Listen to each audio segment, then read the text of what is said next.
Hello বন্ধুরা, আজকে আমরা দেখব কিভাবে আমরা মাইক্রোসফট অফিস 2010 প্রফেশনাল কিভাবে আমরা ইনস্টল করতে পারি এবং এটা লাইফ টাইমের জন্য ইউজ করতে পারি। প্রথমে ইউটিউবের যেই ডেসক্রিপশন আছে আমার এই ভিডিওটার, সেই ভিডিওটার ডেসক্রিপশন থেকে আপনারা একটা লিঙ্ক দেখতে পাবেন। সেই লিঙ্ক থেকে আপনারা এই ফাইলটি নামিয়ে নিন। ফাইনাল 01 নামে একটা ফাইল আছে, সেই ফাইলটা 686 মেগাবাইটের। এই ফাইলটা আমরা নামাবো, প্রথমে ডাউনলোড করব। তারপরে এটা আমরা এক্সট্রাক্ট করব। এটা একটা উইনরেয়ার ফাইল, যার কারণে এটা আপনার এক্সট্রাক্ট করতে হবে। তো আমরা এটা এক্সট্রাক্ট হেয়ার দেব।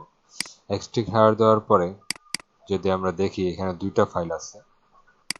একটা হচ্ছে office 2010 toolkit and is at activator, another is office 2010 professional plus activate.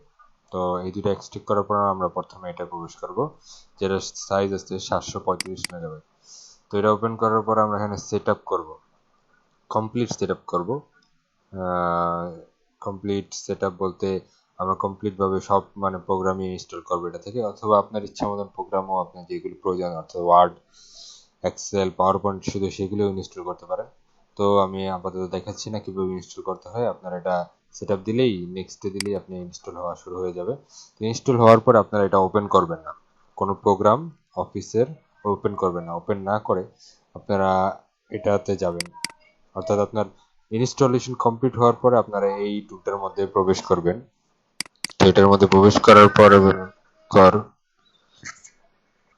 তো এর মধ্যে প্রবেশ করার পর আমরা এখানে অনেকগুলো অপশন দেখতে পারবো এখানে। তো এখানে আপনার নোটপ্যাডও দেওয়া আছে বিস্তারিত কিভাবে কি করতে হবে। তো আমরা এখান থেকে আমরা অফিস 2010 টুল কিটটা রাইট ক্লিক করে রান এজ অ্যাডমিনিস্ট্রেটর দেব। রান এজ অ্যাডমিনিস্ট্রেটর দেওয়ার পরে ইয়েস দেব। ইয়েস দেওয়ার পর এখানে আপনার অপশন আসবে যে অ্যাক্টিভেশন করার জন্য। তো এখানে অটোমেটিকই দেওয়া আছে মাইক্রোসফট অফিস 2010, ঠিক আছে। তো আপনারা এটার মধ্যে ইজেট অ্যাক্টিভেটর একটা গ্রিন কালারের ইয়ে আছে, তো ওটার মধ্যে আপনারা যখন ক্লিক করবেন তখন এটা এখানে লেখা দেখাবে যে এটা কমপ্লিট হয়েছে কিনা।